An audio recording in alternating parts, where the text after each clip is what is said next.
Hi guys, I'm back again today with another video, and today we're checking out how Norway's prisons are different from America's. I think we did one video on this, but it wasn't necessarily like taking a look into. It was just a guy, I believe, who was explaining to us the differences. But it wasn't necessarily like looking at the facilities, right? Or how they are.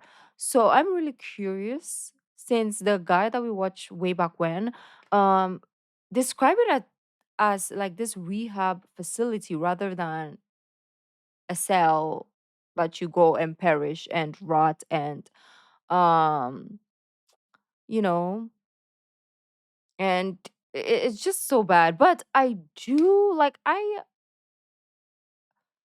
okay, it depends on the crime, right? If it is like, for example, you s- did a uh fraud, right? Like on online fraud scamming shenanigans, yeah, go to the freaking rehabilitation situation. But if it is like taking people's lives and then um y- um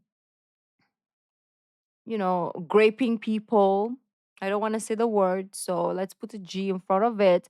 So if it is graping people, unaliving, like those crazy stuff that are evil, then American jail, and even worse, should be the punishment, right? There is no rehabilitation for that, I believe.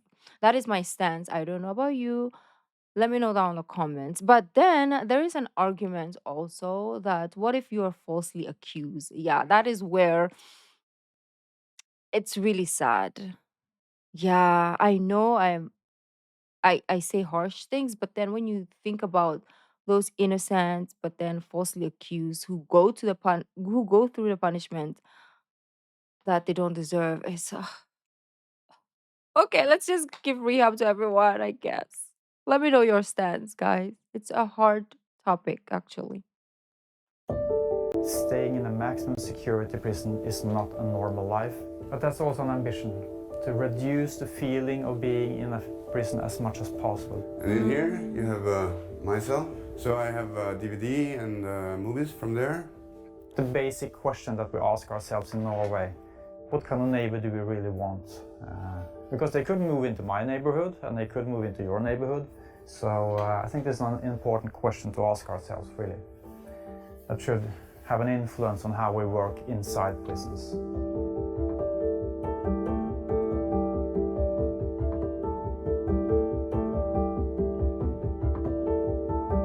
Oh, It's not the for the difference crazy. person to judge or to punish. We have to interact and be human. I Oh. think it's as simple as that.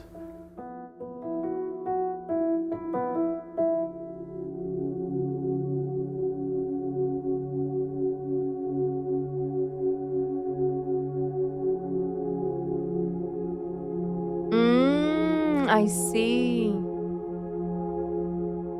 The most important thing is how we treat people.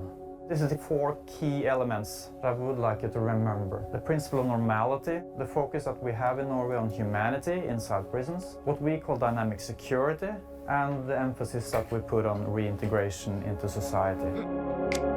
That's a good word and good way, reintegration, because if you study the two, right? Let's say American prisoner and a Norwegian prisoner.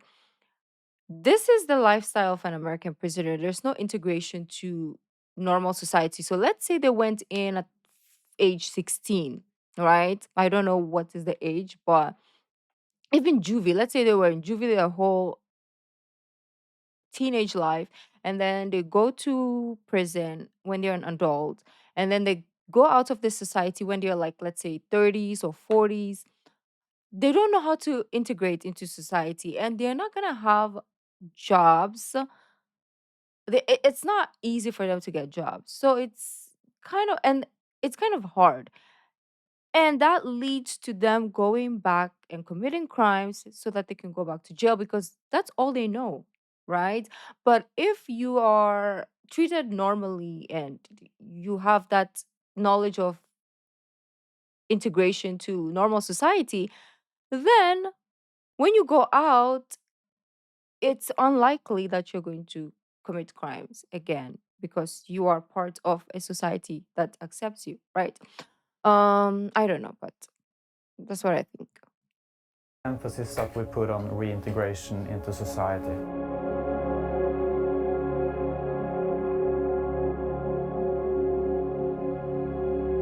I would say the main goal of the trip is for inspiration to go bold back in the United States.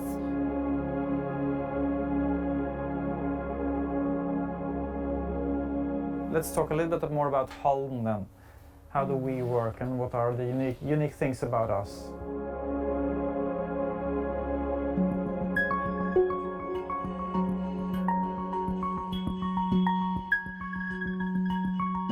Oh.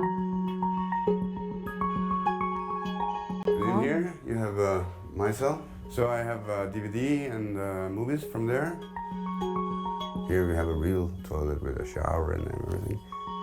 You know, you can see everybody have their key, so they can open or close their doors whenever they want. Even though it's nice here, it's still not a summer camp. But I would like you to, look beyond the facilities. It's not the most important thing. So this is the cell. Every cell is similar. And here we have the kitchen, where I used to prepare the food. You can see here is inside here. That's a really important principle in Norway, which talks about that taking someone's liberty away and taking them away from their family, away from their community, that in of itself is the punishment. So life inside prisons should look as normal to life in the community as possible. And in here, you have this washing room. You can wash the clothes and dry. Do we have schedules or you just watch Staying in a anytime maximum you want? security prison is not a normal life. And I notice you're you're just wearing normal clothes. Yeah. That's allowed. You can wear whatever you want.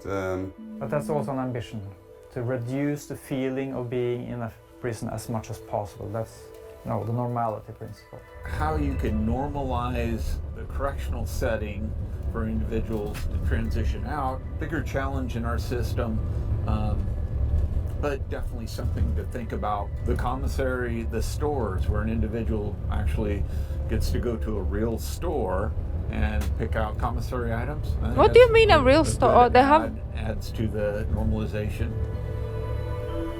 Wait, I don't get This is the it. most important part. So do they get to go to like a normal grocery store or do we have one inside the facility? I'm not sure. Let's see. Dynamic security sounds like a very fancy thing, but it's really just having a normal interpersonal relations between the officers, or all staff really, and the inmates.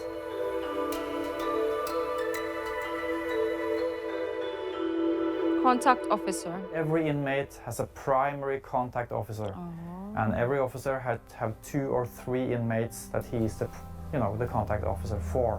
That was the ambition, from guard to also be a social worker. Wow.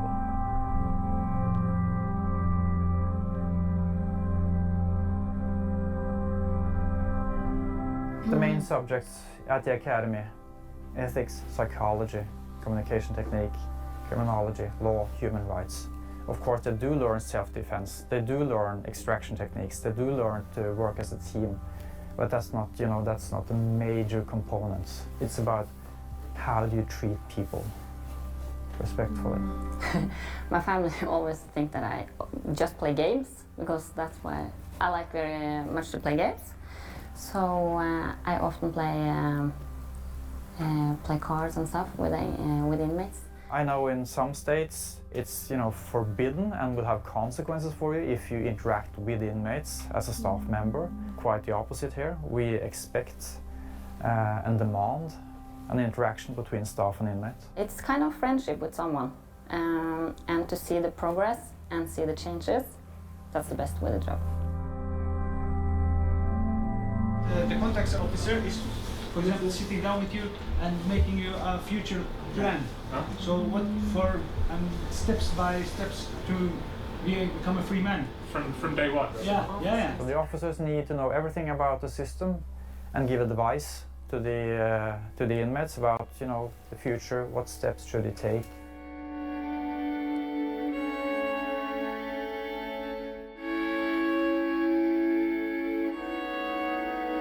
Photos of my daughter, big love of my life.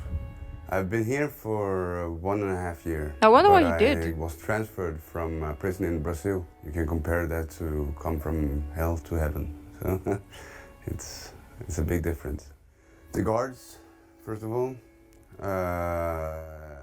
In Brazil, the guards are... Is he the only inmate? Because nobody's on camera. The more you feel bad and weakness, the more they feel good. Here you have the guards, you know, they was very kind to me when I came. They are still very kind. We can speak, you know, they treat me as a human being. In Brazil, you get treated like an animal.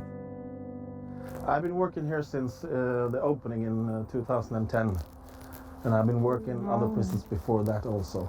It's not for the prison to judge or to punish, because the police catch the guy, goes to the court, and it gets a sentence perhaps, and then it comes to prison with that.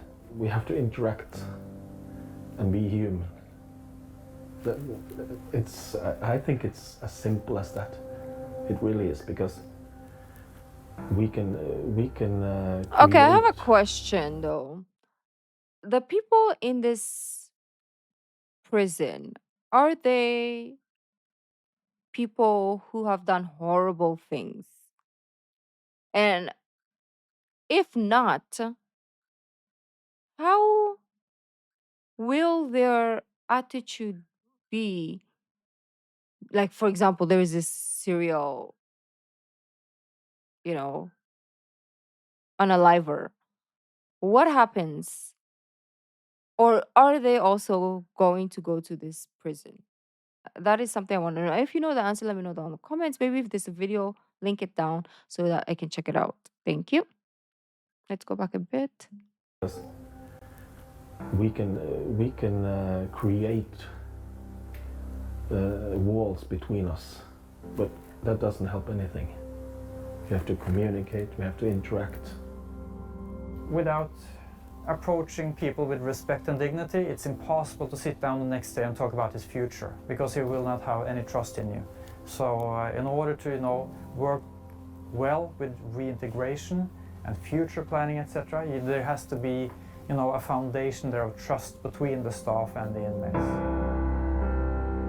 I've visited a lot of prisons in the United States as well, and somehow I don't have the same kind of feeling of, you know, relief of getting out of an impressive environment that I've experienced coming out of those prisons. I think that says something about how different the environment is here. I think I have big opportunities here to prepare myself for the life after prison. I thought there is still hope, there is still opportunities, you know, to get a good life after getting out. So, yeah. Okay, interesting. Yeah, we got to see a little bit more, but there's a lot of questions still, right? I'm not fully. I like it, but I'm not fully sold. I think it's a person to person basis or crime to crime basis that deserves to go in a system like this. Is this whole of Norway or is it just this one prison? That's another question I have. So let me know down in the comments. Thank you, and I'll see you in the next video. Bye.